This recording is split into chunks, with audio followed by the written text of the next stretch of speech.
ನಮಸ್ತೆ ವೀಕ್ಷಕರೇ, ಕಲಾ ಧ್ಯಾನಕ್ಕೆ ಸ್ವಾಗತ. ನಾನು ನಳಿನಾಡಿ, ಸಾಹಿತಿ, ಸಂಶೋಧಕಿ ಹಾಗೂ ಹವ್ಯಾಸಿ ಪತ್ರಕರ್ತೆ. ಇವತ್ತಿನ ದಿನ ಭಗವಾನ್ ಶ್ರೀ ಶ್ರೀಧರ ಸ್ವಾಮಿಗಳ ಪಾದುಕಾ ಮಂದಿರಕ್ಕೆ ನಿಮ್ಮನ್ನು ಕರ್ಕೊಂಡು ಹೋಗ್ತಾ ಇದ್ದೀನಿ. ಇಂತಹ ಒಂದು ವಿಶೇಷ ನಮ್ಮ ಬೆಂಗಳೂರಿನಲ್ಲಿ ಇದೆಯೇ ಅಂತ ನನಗೆ ತಿಳಿದಿದ್ದು ಒಬ್ಬ ಸ್ನೇಹಿತರ ಮುಖಾಂತರ. ಅವರು ಹೇಳಿದಾಗ ನನಗೆ ಬಹಳ ಆಶ್ಚರ್ಯ ಆಯಿತು. ಯಾಕಂದರೆ ಬೆಂಗಳೂರು ಅಂದರೆ ಹಳ್ಳಿಗಳೆಲ್ಲ ಸೇರಿ ಬೆಂಗಳೂರು ಆಗಿರುವಂಥದ್ದು. ನಮಗೆ ಮಾಡರ್ನ್ ಸಿಟಿ ಅನ್ನೋ ಪರಿಕಲ್ಪನೆ ತಪ್ಪಾಗುತ್ತೆ. ಇಲ್ಲಿ ಒಂದು ಆಧ್ಯಾತ್ಮಿಕ ದತ್ತಕ್ಷೇತ್ರ ಇದೆ ಅಂತ ಗೊತ್ತಾದ ಕೂಡಲೇ ಸ್ನೇಹಿತರು ಜೊತೆಗೆ ಹೋದೆ. ಬಹಳ ಒಂದು ಸಂತೃಪ್ತವಾದ ವಾತಾವರಣವನ್ನು ನಾನು ಅಲ್ಲಿ ಕಂಡೆ. ಗುರುಗಳು ಧರ್ಮವನ್ನು ಈ ಜಗತ್ತಿನಲ್ಲಿ ಕಾಪಾಡ್ತಾ ಇದ್ದಾರೆ.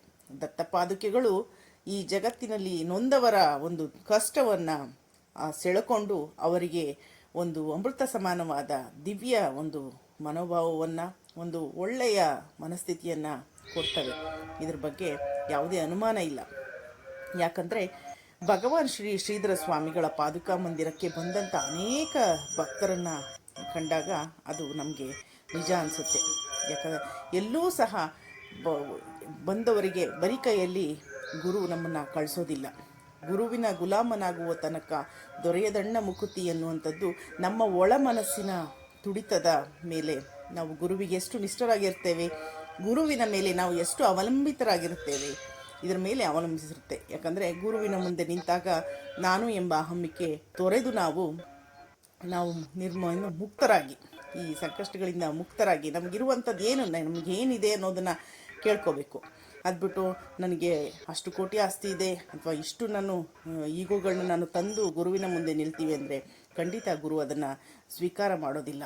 ಗುರು ನಮಗೆ ಬೇಕು ಅಂತಂದರೆ ನಾವು ಹಾಗೇ ಇರಬೇಕಾಗತ್ತೆ. ಕಲಿಯುಗದಲ್ಲಿ ಧರ್ಮವನ್ನು ನಡೆಸ್ತಾ ಇರುವಂಥವರು, ಕಾಪಾಡ್ತಾ ಇರುವಂಥವರು ಗುರುಗಳು ಅಂತ ಹೇಳಲಾಗುತ್ತೆ. ಅದು ನಿಜ ಸಹ.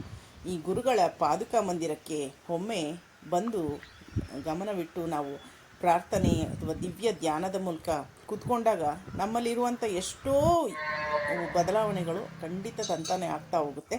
ಅದನ್ನು ನಾವು ಹೇಳಬೇಕಾಗಿಲ್ಲ. ಇಲ್ಲಿ ಒಂದು ಗೋಶಾಲೆ ಕೂಡ ಇದೆ, ಪ್ರಾರ್ಥನಾ ಮಂದಿರ ಇದೆ, ದತ್ತಪಾದುಕೆಗಳು, ಭಗವಾನರ ದತ್ತಪಾದುಕೆಗಳಿದೆ. ಕೋಟಿ ಕೋಟಿ ಜನರ ಕಷ್ಟವನ್ನು, ಕಣ್ಣೀರನ್ನು ಅಳಿಸಿರುವಂತಹ ದತ್ತಪಾದುಕೆಗಳು ಇಲ್ಲಿವೆ. ಮತ್ತು ಪ್ರತಿನಿತ್ಯ 3 ಬಾರಿ ಸೇವೆ ಆಗುತ್ತೆ. ಭಗವಂತನ ಒಂದು ಆರಾಧನೆ ನಡೆಯುತ್ತೆ, ಅನ್ನದಾನ ಇದೆ. ಬಹಳ ಒಂದು ಸುಂದರವಾದ ವಾತಾವರಣ. ಅದು ದೊಡ್ಡಕಲ್ಲಸಂದ್ರ ಬೆಂಗಳೂರಿನಲ್ಲಿದೆ. ಒಮ್ಮೆ ಭೇಟಿ ಕೊಡಿ. ನಿಮ್ಮ ಅನಿಸಿಕೆ ಅಭಿಪ್ರಾಯಗಳನ್ನ ಸಹ ಕಮೆಂಟ್ನಲ್ಲಿ ತಿಳಿಸಿ. ಯಾರಿಗಾದರೂ ನೊಂದವರಿಗೆ ಈ ವಿಡಿಯೋನ ಖಂಡಿತ ಕಳಿಸಿ ಅಂತ ಹೇಳ್ತಾ ಇದ್ದೀನಿ. ಮಂದಿರದ ಆವರಣದಲ್ಲಿರುವಾಗ ಲೌಕಿಕ ಚರ್ಚೆಗೆ ಸ್ಪಂದಿಸಿ, ಧ್ಯಾನ, ಜಪ, ಮೌನದಿಂದಿರಿ. ಇಷ್ಟು ಉತ್ತಮವಾದ ವಿಚಾರದಲ್ಲಿ ಬರೆದಿದ್ದಾರೆ. ನಾವು ದೇವಾಲಯಗಳಿಗೆ ಬರೋದು ಅವರಿವರು ಸ್ನೇಹಿತರು ಸಿಕ್ಕರೆಂದರೆ ಅಲ್ಲೂ ನಮ್ಮ ಪಟ್ಟಂಗ ಶುರು ಆಗಿಬಿಡುತ್ತೆ. ಸೊ ಮೌನದಿಂದ, ಧ್ಯಾನದಿಂದ ನಾವು ದೇವರನ್ನು, ನೆಮ್ಮದಿಯನ್ನು, ಶಾಂತಿಯನ್ನು ಕಂಡುಕೊಳ್ಬೋದು ಅನ್ನುವಂಥ ವಿಚಾರವನ್ನು 3 ಚಿಕ್ಕ ಸಾಲಿನಲ್ಲಿ ಎಷ್ಟು ಚೆನ್ನಾಗಿ ಹೇಳಿದ್ದಾರೆ ಅಲ್ವಾ ಸ್ನೇಹಿತರೆ?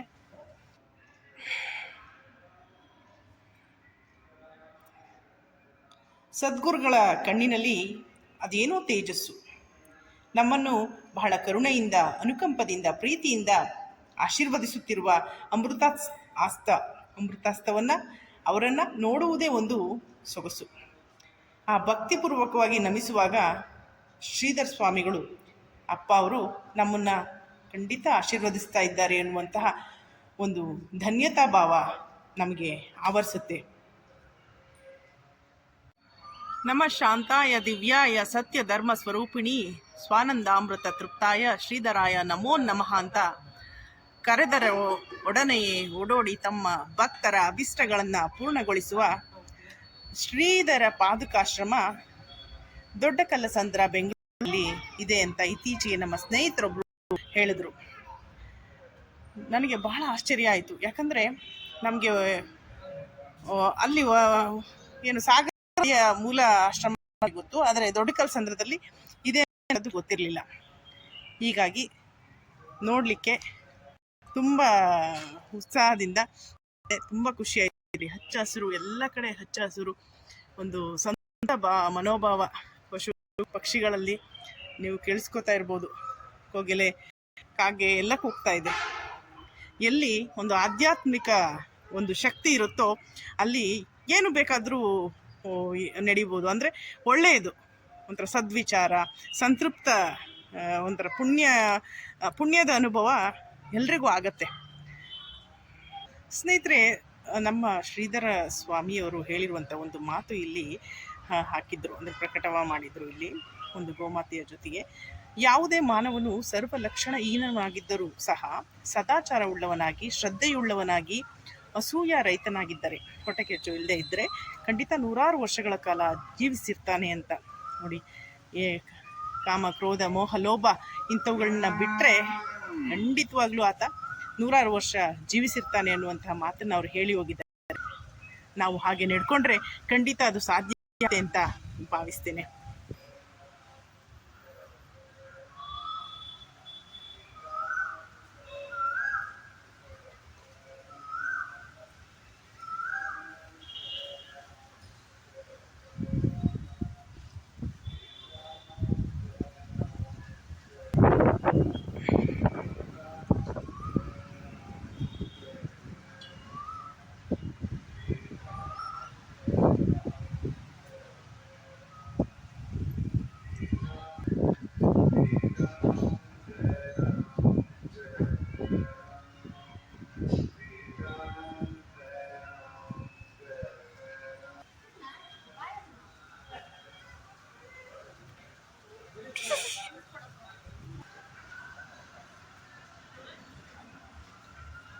ಗೋಶಾಲೆಯ ಒಂದು ಸ್ಥಳಕ್ಕೆ ನಾನು ಬಂದಿದ್ದೇನೆ.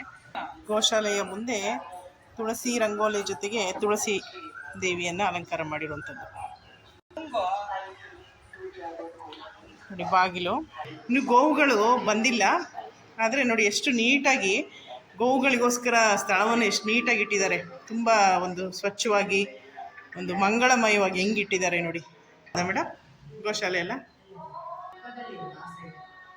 ಇಲ್ಲಿ ಒಂದು ಸಣ್ಣ ಒಂದೆರಡು ಲೈನು ಸಾಲಿನಲ್ಲಿ ಹೇಗೆ ಅವರು ವೇದಾಂತ ಸಾರವನ್ನು ಹೇಳಿದ್ದಾರೆ ಭಗವಾನ್ ಶ್ರೀಧರ ಸ್ವಾಮಿಗಳು, ಸದ್ಗುರುಗಳ ಮಾತನ್ನು ನಾನು ಹೇಳ್ತಾ ಇದ್ದೀನಿ ನೋಡಿ.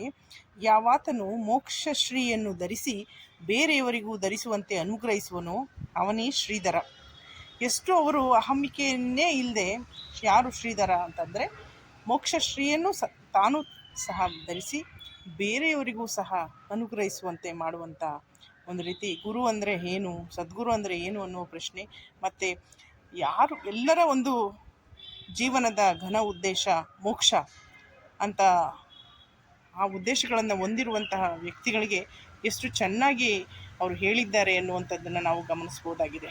ಯಾಕಂದರೆ ಬರೀ ಆಸ್ತಿ, ಅಂತಸ್ತು, ಗೌರವ, ಪ್ರಸಿದ್ಧಿ ಇದರಲ್ಲೇ ಸಾಯುವಂತಹ ಮನೋಭಾವನೆಯನ್ನು ಒಂದಲ್ಲ ಒಂದಿನ ಕಳೆದುಕೊಂಡು ನನಗೂ ಈ ಜಗತ್ತಿನ ಜಂಜಾಟದಿಂದ ಮೋಕ್ಷ ಬೇಕು ಅನ್ನುವ ಮನಸ್ಥಿತಿ ಬಂದವರಿಗೆ ಖಂಡಿತ ಶ್ರೀಧರಪ್ಪ ಅವರು ಏನು ಹೇಳಿದ್ದಾರೆ ಅದು ತುಂಬ ನೆಮ್ಮದಿಯನ್ನು ಕೊಡುವಂತಹ ವಿಚಾರ.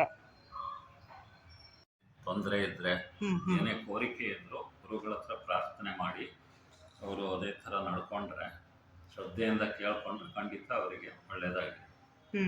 ಯಾಕೆಂದರೆ ಇಲ್ಲಿ ಬರೋ ಭಕ್ತಾದಿಗಳೆಲ್ಲ ನಮಗೆ ಅವರ ಒಂದು ಅನುಭವ ಹೇಳ್ತಾರೆ, ಎಲ್ಲರಿಗೂ ಒಳ್ಳೆಯದಾಗಿದೆ.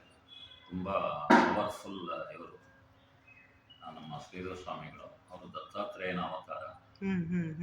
ಅವರು ಹುಟ್ಟಿದ್ದು ಲಾರ್ಡ್ ಚಿಂಚೋಳಿ ಅಲ್ಲಿ ಹುಟ್ಟಿದ್ದವರು. ದತ್ತಾತ್ರೇಯನ ಉತ್ಸವ ಸಂಜೆ ಅವ್ರ ಮನೆ ಬಾಗಿಲಿಗೆ ಬಂದಾಗ ಅಲ್ಲಿ ಅವರು ಕರೆಕ್ಟಾಗಿ ಆ ಪಲ್ಲಕ್ಕಿ ಉತ್ಸವ ಅವ್ರ ಮನೆ ಹತ್ರ ಬರೋಕ್ಕೂ ಇವರು ಹುಟ್ಟಕ್ಕೂ ಸರಿ ಬರ್ತಾರೆ.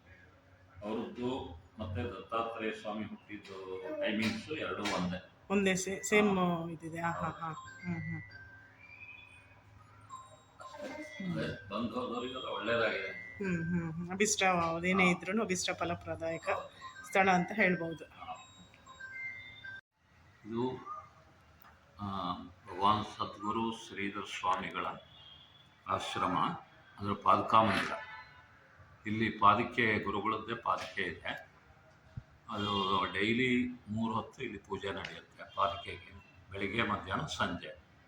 ಬೆಳಿಗ್ಗೆ 7:30ಗೆ ಮಂಗಳಾರತಿ ಆಗುತ್ತೆ, ಮಧ್ಯಾಹ್ನ 12:30ಗೆ, ಸಂಜೆ ಮತ್ತೆ 7:30ಗೆ ಮಂಗಳಾರತಿ. ಡೈಲಿ ಇಲ್ಲಿ ಬಂದವರಿಗೆ ಭಕ್ತಾದಿಗಳಿಗೆ ಅನ್ನ ಸಂತರ್ಪಣೆ ಇರುತ್ತೆ ಮಧ್ಯಾಹ್ನ. ಮತ್ತು ವರ್ಷದಲ್ಲಿ 4 ಉತ್ಸವ ಇರುತ್ತೆ. ಒಂದು ದತ್ತ ಜಯಂತಿ, ಒಂದು ಆರಾಧನೆ ಗುರುಗಳದ್ದು, ಮತ್ತು ವಾರ್ಷಿಕೋತ್ಸವ, ಆಮೇಲೆ ಗುರುಪೂರ್ಣಿಮೆ.